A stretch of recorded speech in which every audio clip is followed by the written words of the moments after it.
سائرہ بانو آپ بتائیے یہ آج والی جو قانون سازی ہے اس کے اوپر کچھ آپ روشنی ڈالیے. قومی اسمبلی میں کیا بلوں کو پاس کرنے کا یہی طریقہ ہے؟ السلام علیکم.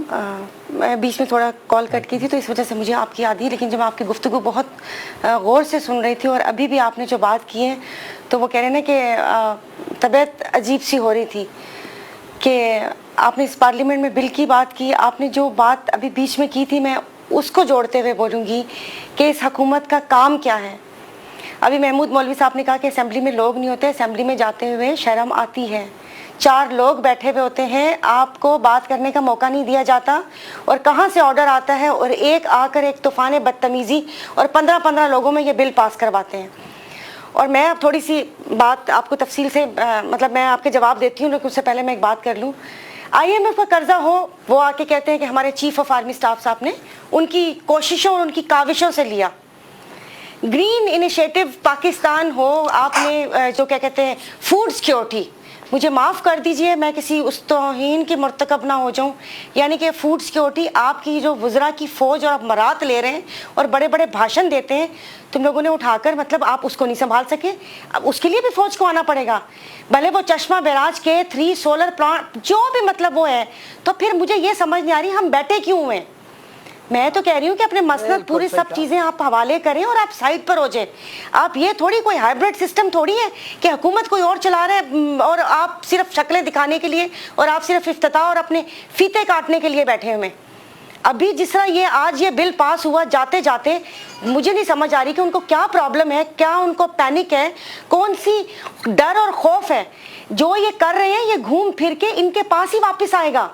ایک شخص کا اتنا خوف, ایک پارٹی کا اتنا خوف, مجھے سمجھ نہیں آ رہی کہ یہ ملک میں کرنا کیا چاہ رہے ہیں. اس آرمی ایکٹ کا آپ پورا تو پڑھیں کہ کوئی یہ نہ ہو جائے تو اس پہ یہ ہو جائے گا, یہ ہو جائے گا تو اس پہ وہ ہو جائے گا. مجھے سمجھ نہیں آ رہی. ابھی آپ PIA کی بات کر رہے ہیں, میں نے اپنی ایک سپیچ میں کہا تھا کہ PIA کو خدارہ ایئر فورس 1 نہ بنائیں, اور ابھی 80 پائلٹس کی انڈکشنز کی انہوں نے اجازت دی ہے. اور میرے علم میں آپ کو اس پروگرام میں بول رہی ہوں, میں غلط بیانی نہیں کر رہی, کہ کتنے سارے ہمارے ایئر فورس کے پائلٹ ہیں جو CPL اور ALT والا کورس کر رہے ہیں کہ جو 80 کی انڈکشن ہوگی وہ ہم نے لے لینا ہے. تو بھائی سائڈ پر ہو جائے نا ہم لوگ, پھر ہم لوگ کیوں بیٹھے ہوئے. کون سے اس ناکارہ ٹولے کو ہمارے اوپر مسلط کیا ہوا ہے جو نہ وہ فیصلہ کر سکتے ہیں اور وہ کہتے ہیں کہ جی حضور جی حضور جی حضور. بھائی عوام کا تو کوئی کام کر لینا. آپ پہلے بھی یہی سنتے آئے ہیں. ابھی جمہوریت کی بات ہو رہی تھی, کون سی 75 سال میں جمہوریت دیکھی؟ ایوب خان صاحب نے آ کے جمہوریت دکھائی تھی, اس کے بعد جو پارٹی وجود میں آئی, پھر اس کے بعد دوسری آمریت آئی, اس کے بعد جو پارٹی وجود میں آئی, پھر تیسری پارٹی وجود میں آئی. ہمارے اوپر دھبا لگا ہوا ہے. مطلب بات اگر ہم ملک و قوم بھی کریں تو بھائی چپ کر جاؤ, ہمیں پتہ ہے تم لوگ کون ہو. مجھے سمجھ نہیں آ رہی. تو پلیز یہ جمہوریت کی باتیں نہ کیا کریں. ہمارے ملک میں جمہوریت نہیں ہے. ایک ایسی ٹولے کو پکڑ کے وہ جو ہمارے بیچاروں نے آزادی دی اور سارا اپنی جانیں دی اور آزادی لے لی, اس کے بعد سے مطلب وہ کہہ رہے ہیں کہ نقلی ذات سے, نقلی کلیموں سے پاکستان شروع ہوا تھا, اور اس کے بعد یہاں پر جی وہ یہاں پر ہم ٹھیکیدار بن کے بیٹھ گئے کہ یہ ملک ہمارا ہے یا ہم وہ ہیں. بھائی جینے کا حق دے دے. سانس لی نہیں جا رہی, بجلی کے بل کہاں چلے گئے, مہنگائی کہاں چلی گئی, ان کے بل اور یہ نہیں ہو رہا. بھائی خدا آپ سوری میں تھوڑی بہت جذباتی ہوئی ہوں کہ ملک یہ جتنے بھی PDM کا ٹولہ بیٹھا ہوئے ملک ان کے باپ نے قربانی دے کر لیا تھا. جنہوں نے قربانیاں دی ہیں ان کی قربانیاں خدارہ رائگاں نہ کریں. اس ملک کو پٹری پہ چلانے دے. آپ کے ٹھیکے, آپ کی اسمگلنگ, آپ کی ساری چیزیں یہیں پہ رہ جائیں گی.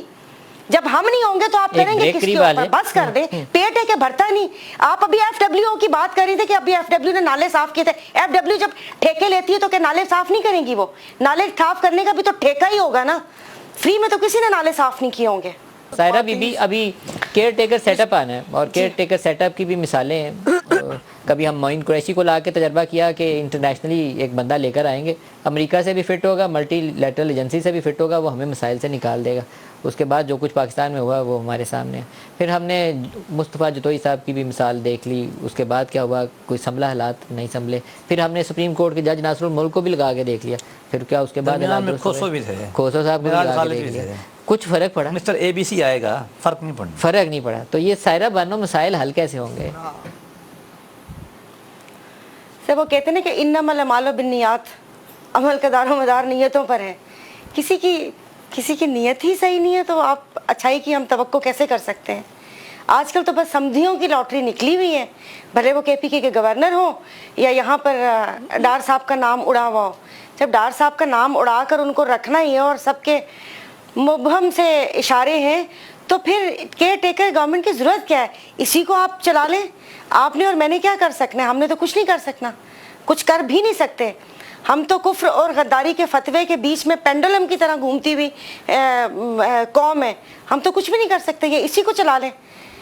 اتنے وہ بل لے کر آ رہے ہیں اور اس کو نگراں, اس کو وہ کرنا ہے, مضبوط کرنا ہے تاکہ وہ کیا کر سکے. کیا ہو رہا ہے پنجاب اور KPK میں؟ ٹرانسفر اور پوسٹنگ ہو رہی ہے اپنے نئے الیکشن کے لیے ابھی. اور پاکستان کا کون سوچے گا؟ اگر آپ نے ان کو فائلیں دکھا کر پارٹیز ہی ادھر سے ادھر کرنی ہے تو فائلیں دکھا کر کام ہم کیوں نہیں کروا سکتے اپنے ملک اور عوام کے لیے؟ ڈالر ڈالر ڈالر ڈالر یہاں سے لے کر کون گیا؟ منی لانڈرنگ کہاں سے ہوئی ہے؟ یہ جو یہاں سے پرائیویٹ جیٹس جاتے ہیں, کبھی کسی کو چیک کرنے کی ہمت ہوئی ہے؟ ہر گورنمنٹ میں آ کے ہر کسی نے کیا. ابھی انہوں نے پچھلی گورنمنٹ کا بولا تھا, یہ تو علی زیدی کے ساتھ ہوتے تھے, اور جو ان کا ماشاءاللہ سے بیان ہوتا تھا, اور جس قسم کی ان لوگوں نے 3.5 سال گھمایا ہے عوام کو اور اپنے چیئرمین کو, وہ تو بس سبھی نے دیکھا. اور اس کے بعد سب مذمت اور معافی تلافی کر کے سائڈ پر بھی ہو گئے, پر ملک کا کسی نے نہیں سوچا.